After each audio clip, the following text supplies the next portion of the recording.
அன்பு நண்பர்கள் அனைவருக்கும் வணக்கம். உங்கள் அனைவருக்கும் எனது இனிய புத்தாண்டு நல்வாழ்த்துக்களை தெரிவித்துக் கொள்கிறேன். இந்த 2025ஆம் ஆண்டு உங்களுக்கும் மற்றும் உங்கள் குடும்பத்தினருக்கும் சகல செல்வங்களும் கிடைக்க மற்றும் வாழ்க்கையில் நிம்மதியுடன் வாழ எல்லாம் வல்ல இறைவனை வேண்டிக் கொண்டு இந்த பதிவை நான் துவங்குகிறேன். இந்த பதிவில் நாம் கன்னி ராசிக்கான புத்தாண்டு பொது பலன்களை நாம் பார்க்க இருக்கிறோம். அதற்கு முன்னதாக நமது சேனலுக்கு நீங்கள் இப்போதான் முதல் தடவை வருகிறீர்கள் என்றால் மறக்காமல் சப்ஸ்கிரைப் செய்து கொள்ளுங்கள். அருகில் இருக்கும் பெல் ஐக்கானை கிளிக் செய்து கொள்ளுங்கள். சரி, வாங்க இப்போ கன்னி ராசிக்கான பொது பலன்களை நாம் இப்போ பார்க்கலாம். இந்த புத்தாண்டு பொது பலன்கள் எதன் அடிப்படையில் கணிக்கப்பட்டது என்றால், வருடக்கோள்களான குரு பகவான், ராகு கேது பகவான்கள், சனி பகவான் ஆகியவற்றின் பெயர்ச்சியின் அடிப்படையில் இந்த புத்தாண்டு பொது பலன்கள் கணிக்கப்பட்டதுங்க. இந்த பொது பலன்கள் உங்களுக்கு எவ்வளவு சதவீதம் பொருந்தி போகும் என்பதை நான் தசாபுத்திகளின் அடிப்படையில் கணக்கிட்டு இந்த வீடியோ பதிவின் இறுதியில் நான் கூறியுள்ளேன். எனவே நண்பர்கள் அனைவரும் இந்த வீடியோவை ஸ்கிப் பண்ணாமல் முழுமையாக பாருங்கள். இப்போ 2025 பலன்களை பார்ப்பதற்கு முன்னாடி, கடந்த 2024 கன்னிராசிக்காரங்க நீங்கள் என்ன மாதிரியான பலன்களை அனுபவிச்சிருக்கீங்க அப்படின்றத நாம் பார்த்துட்டு அதுக்கப்புறம் 2025க்கான பலன்களை நாம் பார்க்கலாம். 2024ஆம் வருஷத்தில் உங்களுடைய ஜென்ம ராசியிலே கேது பகவான் மற்றும் ராசியில் 7ஆம் இடத்துல ராகு பகவான் இருந்தனால உங்களுடைய குடும்பத்தில் பல பிரச்சனைகளை பார்த்துருப்பீங்க. அது மட்டும் இல்லாமல் தொழிலையும் சரி, உங்களுடைய நண்பர்களிடத்துலையும் சரி, பல நம்பிக்கை துரோகங்களை நீங்கள் அனுபவிச்சிருப்பீங்க. தொழிலில் அந்த அளவுக்கு லாபம் இருந்திருக்காது. உங்களுடைய திருமண வாழ்க்கையில் பல பிரச்சனைகள் இருந்திருக்கும். கணவன் மனைவிக்குள்ளே அடிக்கடி சண்டை வந்துகிட்டே இருந்திருக்கும். அது மட்டும் இல்லாமல் ஒரு சில தம்பதியினர் டிவோர்ஸ் வாங்கிட்டு கூட போயிருப்பீங்க. உங்கள் ஜென்ம ராசியிலே கேது பகவான் இருந்ததுனால நிறைய பேர் மன அழுத்தங்களால் பாதிக்கப்பட்டிருந்திருப்பீங்க. உங்களில் சிலருக்கு கடந்த வருஷத்தில் ஆன்மீக நாட்டமும் அதிகமாகவே இருந்திருக்கும். என்னதான் குரு பகவான் 9ஆம் இடத்துல இருந்து நல்ல பலன்களை கொடுத்து வந்தாலும் உங்களில் பலருக்கு பொருளாதார தடை இருந்து கொண்டே தான் இருந்திருக்கும். பண வரவுல பிரச்சனை, கடன் கொடுப்பதில் பிரச்சனை, இது மாதிரி பல பணம் சார்ந்த பிரச்சனைகள் நீங்கள் பார்த்துட்டு வந்துருந்துருப்பீங்க. அது மட்டும் இல்லாமல் உங்கள் ஜென்ம ராசிக்கு 6ஆம் இடத்து அதிபதியான சனி பகவான் 6ஆம் இடத்தில் ஆட்சி பெற்று இருந்ததுனால உங்களுக்கு கடன்கள் அதிகமாக இருந்திருக்கும். வம்பு வழக்குகள் உங்களை தேடி வந்திருக்கும். கோர்ட்டு கேஸ்னு அலைஞ்சிருப்பீங்க. நோய்களும் அதிகமாகி மருத்துவத்திற்கான செலவு ரொம்ப அதிகமாகவே பண்ணியிருப்பீங்க. கணவன் மனைவி ஒத்துமையாக வாழ்ந்திருக்கவே முடியாது. ஒரே வீட்டில் தான் கணவன் மனைவி இருந்தாலும் கூட அவங்க கருத்து வேறுபாட்டினால தனித்தனி அறையில் தான் பிரிஞ்சு வாழ்ந்துட்டு வந்திருப்பாங்க. சரிங்க சார், இப்படி பல கஷ்டங்களை அனுபவிச்சுட்டு வந்த கன்னிராசிக்காரங்களுக்கு 2025 எப்படி இருக்கும், அப்போனாச்சும் எங்களுக்கு நல்லது நடக்குமா அப்படின்னு நீங்கள் கேட்குறது எனக்கு புரியுதுங்க. 2025 மே மாதம் 20ஆம் தேதிக்கு பிறகு குரு பகவான் பெயர்ச்சி ஆகிறாருங்க. குரு பகவான் உங்களின் ஜென்ம ராசிக்கு 10ஆம் இடத்திற்கு வருகை புரிகிறாருங்க. 10ஆம் இடத்தில் வரும் குரு பகவானால் உங்களின் பதவிக்கு ஆபத்து என்று பல பேர்கள் சொல்லியிருப்பார்கள். 10ஆம் இடத்திற்கு வரும் குரு பகவானால் உங்களின் பதவிக்கு ஆபத்து கிடையாதுங்க. உங்களின் தொழில் வளம் முன்னேறும். சரிங்களா? உங்கள் தொழிலில் லாபம் அதிகரிக்கும். கடந்த காலங்களில் உங்களுடைய தொழில் ஸ்தானத்தில் ஏகப்பட்ட பிரச்சனைகள் இருந்ததுங்க. அந்த பிரச்சனைகள்லாம் இப்போ தீர்ந்து உங்களுடைய தொழிலில் முன்னேற்றம் அதிகரிக்கும். லாபங்கள் பெருகும். வாடிக்கையாளர்கள் அதிகமாக வருவார்கள். புதிய கிளைகளை திறப்பீர்கள்ங்க. எனவே வருகிற 2025ஆம் வருடத்தில் மே மாதம் 20ஆம் தேதிக்கு பிறகு உங்களுடைய தொழிலில் நல்ல முன்னேற்றம் இருக்கும். சரி, அப்போ வேலை பார்க்குறவங்களுக்கு எப்படி இருக்கும் அப்படின்னு நீங்கள் கேட்கும்போது, வேலையில் பல மன அழுத்தங்கள் உங்களுக்கு அதிகரிக்குங்க. உங்களுடைய உயர் அதிகாரிகளால் ஒரு சில பிரச்சனைகள் உங்களுக்கு சேரும். அதே போல் உங்களுக்கும் உங்களுடைய உயர் அதிகாரிகளுக்கும் ஒரு நல்ல நட்பு ரீதியான உறவு இருக்கவே இருக்காது. ஏதாவது ஒரு மோதல்கள், சண்டைகள், சச்சரவுகள் இருந்துக்கிட்டே தான் இருக்கும். எனக்கு இந்த வேலையே வேணாம், விட்டுட்டு போயிடலான்னு கூட சில சமயத்தில் தோணும். கவலையே படாதீங்க. 10ஆம் இடத்திற்கு வரும் குருவினால் வேலையில் பாதிப்பு இருக்காது, ஆனால் வேலையில் பிரச்சனை இருக்கும். நல்லா புரிஞ்சுக்கோங்க. வேலையில் பாதிப்பு இருக்காது. உங்களை வேலையை விட்டு வெளில அனுப்ப மாட்டாங்க, ஆனால் வேலையில் பிரச்சனைகள் இருக்கும். பிரச்சனை இல்லாத வேலை எங்க தாங்க இருக்கு சொல்லுங்க? எல்லா வேலையிலயும் பிரச்சனை இருக்குது. எல்லாருக்கும் அவங்களோட ஹையர் அஃபிஷியல்ஸ்னால பிரச்சனைகள் இருக்கத்தான் செய்யுது என்பத மட்டும் மனசுல வச்சுக்கோங்க. அதுவுமே வருஷத்துல பிற்பகுதியில தான். அதாவது நான் சொல்றது மே மாசம் 20ஆம் தேதிக்கு பிறகு தான் உங்களுக்கு இந்த வேலையில ஒரு சிலருக்கு தான் இந்த பிரச்சனைகள் வரும். சரிங்களா? எனவே வேலையில பொறுத்தவரையும் கொஞ்சம் கவனமா இருக்க வேண்டிய காலம் இது. அதேபோல புதிய வேலைக்கு முயற்சி பண்ணிட்டு இருக்கீங்க அப்படிங்கன்னா, கண்டிப்பா உங்களுக்கு நல்ல வேலையே கிடைக்கும். பட் என்னதான் உங்களுக்கு புது வேலை கிடைச்சாலும், அங்கேயும் இந்த பிரச்சனைகள நீங்க சந்திச்சுட்டு தான் இருப்பீங்க. 10ஆம் இடத்திற்கு வரும் குருவினால் உங்களுடைய அலுவலகத்தில உங்களுக்கு சில அவமானங்கள், அவப்பெயர்கள் கூட ஏற்படலாங்க. எனவே சக ஊழியர்களிடம் கவனமாக நடந்து கொள்ளுங்கள். இதுவரைக்கும் வெளிநாட்டு வேலைகளுக்காக முயற்சி பண்ணிட்டு அதில தோல்வி அடைஞ்சிருப்பீங்க. ஏன்னா 7ஆம் இடத்துல ராகு பகவான் இருக்கும் பொழுது, உங்களுடைய வெளிநாட்டு தொடர்பான விஷயங்கள்ல பல தடைகளை ஏற்படுத்தியிருப்பார். ஒரு சிலர் வெளிநாட்டு வேலைக்காக பணத்தை கட்டிக்கொண்டு அதை ஏமாந்திருப்பீங்க. அவங்களுக்கெல்லாம் இப்போ இந்த குரு பெயர்ச்சிக்கு அப்புறம் வெளிநாட்டு வேலை கிடைப்பதற்கான வாய்ப்பு அதிகமாக இருக்குதுங்க. அதேபோல வெளிநாட்டில வேலை செஞ்சுட்டு இருக்கும் கன்னி ராசிக்காரங்களுக்கு எப்படா சொந்த ஊர் போலாம், சொந்த ஊர்ல நமக்கு ஒரு வேலை கிடைக்காதுன்னு ஏங்கிட்டு இருக்கவங்களுக்கு 2025 மே மாதத்திற்கு பிறகு உங்களுக்கு சொந்த ஊரில் வேலை கிடைப்பதற்கான வாய்ப்பு இருக்குதுங்க. கடந்த காலங்கள்ல 7ஆம் இடத்தில் இருக்கிற ராகுவினாலேயும் 6ஆம் இடத்தில் இருந்து வந்த சனியின் பார்வையினாலும் வெளிநாட்டு தொடர்பான தொழில்கள் செய்து வந்த கன்னிராசிக்காரர்களுக்கு பலவிதமான நஷ்டங்கள் ஏற்பட்டிருக்குங்க. குறிப்பா சொல்லப் போனீங்கன்னா, இந்த ஏற்றுமதி, இறக்குமதி சார்ந்த தொழில் செய்து கொண்டிருக்கும் கன்னிராசிக்காரர்களுக்கு பலவிதமான நஷ்டங்களை சந்தித்திருப்பார்கள். இந்த தொழிலே வேணாண்டா, எங்கேயாச்சும் ஓடிடலாமான்னு கூட முடிவெடுத்திருப்பீங்க. ஸோ அவங்களுக்கெல்லாம் இந்த 2025 மே மாதத்திற்கு பிறகு உங்கள் தொழில்ல நல்ல ஒரு முன்னேற்றம் காணப்படுங்க. நல்ல அதிகமான லாபமே நீங்க அடைவீர்கள். உங்களுடைய ஜென்மத்தில் சஞ்சரித்த கேதுவினால் குடும்பத்தில் நீங்கள் பார்க்காத பிரச்சனைகள் இல்லை. தினமும் உங்கள் குடும்பத்தில் சண்டை சச்சரவுகள் இருந்து கொண்டே தான் இருந்திருக்கும். நம்ம குடும்பத்தில் மட்டும் ஏன் தான் இப்படி நடக்குதுன்னு நீங்க அழுகாத நாட்களே இருந்திருக்காது. அதே மாதிரி கணவன் மனைவிக்குள்ள அவ்வளோ பிரச்சனைகள் இருந்திருக்கும். இப்போ உங்களுடைய ஜென்மத்தில் இருக்க கேது பகவான் மே மாதம் 15ஆம் தேதிக்கு பிறகு உங்களின் ராசிக்கு 12ஆம் இடத்திற்கு பெயர்ச்சி ஆகிறார்.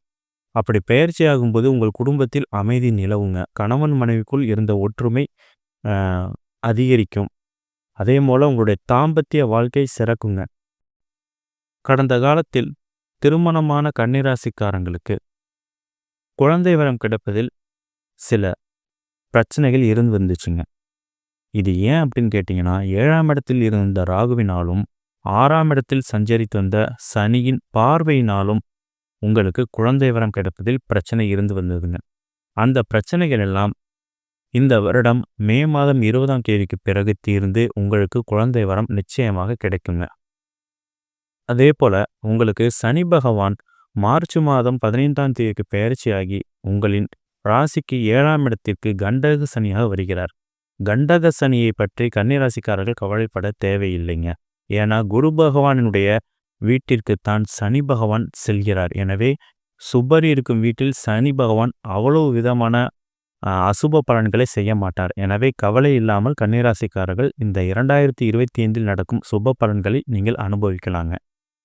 இந்த 2025 மே மாதத்துக்கு அப்புறம் ராகு கேது பயிற்சினால ராகு பகவான் இதுவரைக்கும் உங்களுடைய ஜென்ம ராசிக்கு 7ஆம் இடத்துலேருந்து 6ஆம் இடத்திற்கு பயிற்சியாகி வர இருக்கிறாங்க. 6ஆம் இடத்திற்கு வரும்போது கடந்த காலத்தில் உங்களுக்கு இருந்து வந்த கடன்கள், பிரச்சனைகள், வம்பு வழக்குகள், கோர்ட்டு கேஸில் ஏதாவது உங்களுக்கு பிரச்சனைகள் இருந்ததுன்னா அதெல்லாம் தீர்ந்துரும். கடந்த 2024ல் உங்கள்கிட்ட பணம் இருந்திருந்தாலும் நீங்கள் சொத்து வாங்குறதுல பல தடைகள் ஏற்பட்டிருக்குங்க. ஒரு இடமே வாங்க போயிருந்தீங்கன்னா கூட அதில் ஏதாவது பிரச்சனை ஏற்பட்டு அதை வாங்காமே வந்திருப்பீங்க. பட்டா சரி இருந்திருக்காது, மூலப்பத்திரம் சரியாக இருந்திருக்காதுங்க. அந்த மாதிரியான பிரச்சனைகளை நீங்கள் பார்த்துருப்பீங்க. ஸோ கன்னிராசிக்காரங்களுக்கு இந்த 2025ல் சொத்து சேர்க்கை கண்டிப்பாக இருக்குதுங்க. அதனால் உங்களுக்கு பணம் இல்லாட்டினா கூட சுப கடனாக உங்களுக்கு கடன் கிடைக்க பெற்று நீங்கள் புதிய சொத்துக்களை வாங்குவீர்கள். நிலம் வாங்குவீங்க, வீடு வாங்குவீங்க, விவசாயம் சார்ந்த இடம் வாங்குவீர்கள், தொழிலுக்காக புதிதாக வாகனங்களையும் வாங்குவீர்கள். அது மட்டும் இல்லாமல் பெண்கள் தங்க ஆபரண நகலை வாங்கும் சிறந்த காலமாக இந்த 2025ல் இருக்குதுங்க. உங்களுக்கு ஆடை ஆபரண சேர்க்கை இந்த 2025ல் இருக்குதுங்க. இந்த 2025ஆம் வருஷத்தில் மே மாதம் 20ஆம் தேதிக்கு பிறகு ராகு கேது பகவான்களின் பெயர்ச்சி நடைபெற இருக்குதுங்க.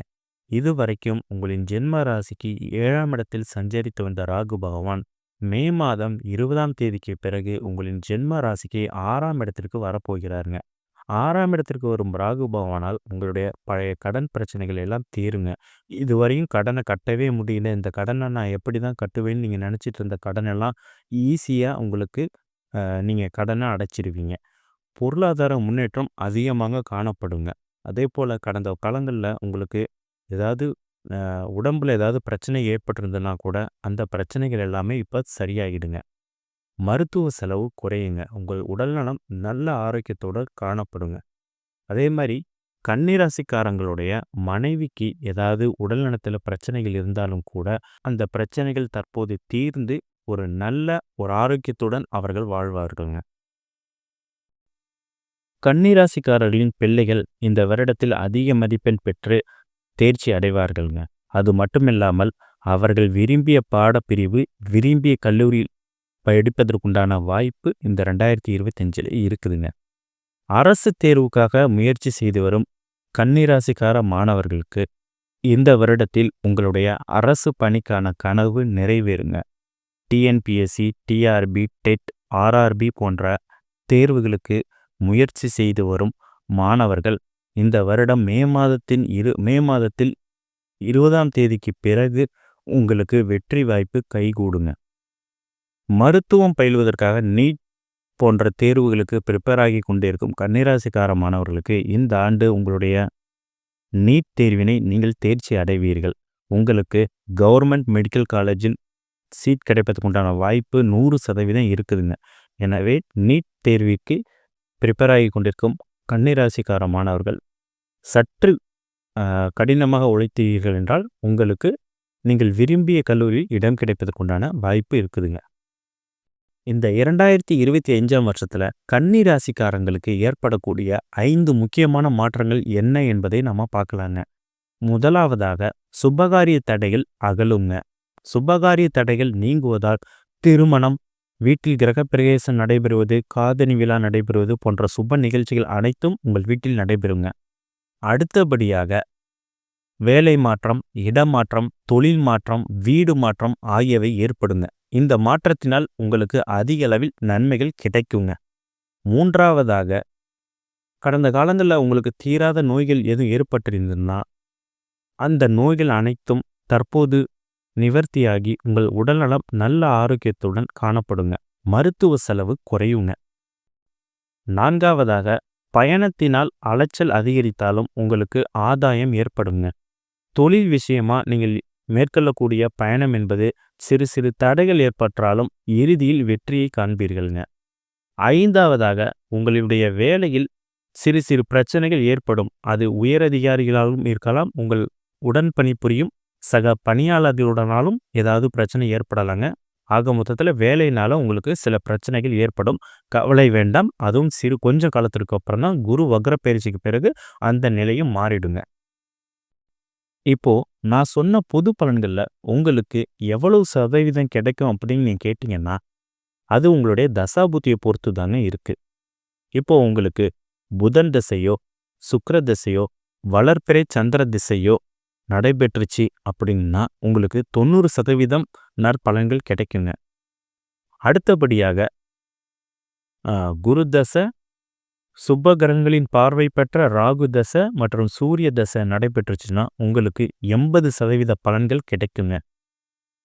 சுப கிரகங்கள் பார்வை இல்லாத ராகு கேது தசை, செவ்வாய் தசை மற்றும் சனி தசை நடந்துச்சுன்னா உங்களுக்கு 50 முதல் 60% நற்பலன்கள் உங்களுக்கு கிடைக்குங்க. மேலும் பல நற்பலன்கள் உங்களுக்கு கிடைக்க வெள்ளிக்கிழமைகள் தோறும் அம்மன் கோவிலுக்கு சென்று விளக்கு ஏற்றி வழிபட்டு வந்தால் உங்களுக்கு சகல செல்வங்களும் மற்றும் முன்னேற்றமும் கிடைக்குங்க.